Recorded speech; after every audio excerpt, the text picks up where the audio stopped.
మార్గశిర మాసం మొత్తం లక్ష్మీదేవికి అత్యంత ప్రియమైన కాలంగా పరిగణించబడుతుంది. ప్రతి గురువారం లక్ష్మీవారం పూజ చేస్తే ధనసంపద, ఐశ్వర్యం, గృహశాంతి వచ్చుతాయని పురాణాలు చెబుతున్నాయి.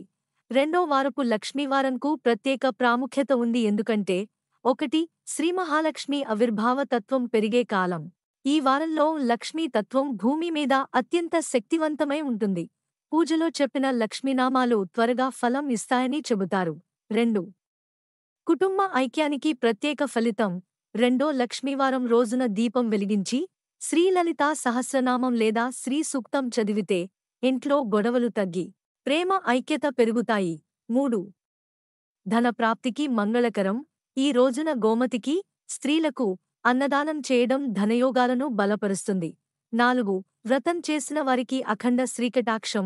పసుపు కుంకుమతో దీపం వెలిగించి పూజ చేస్తే లక్ష్మీదేవి ఆశీర్వాదం సంవత్సరమంతా ఉంటుంది అని నమ్మకం.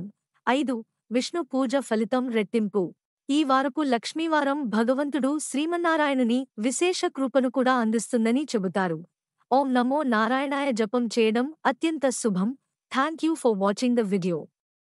Please like, share and subscribe our channel for more videos.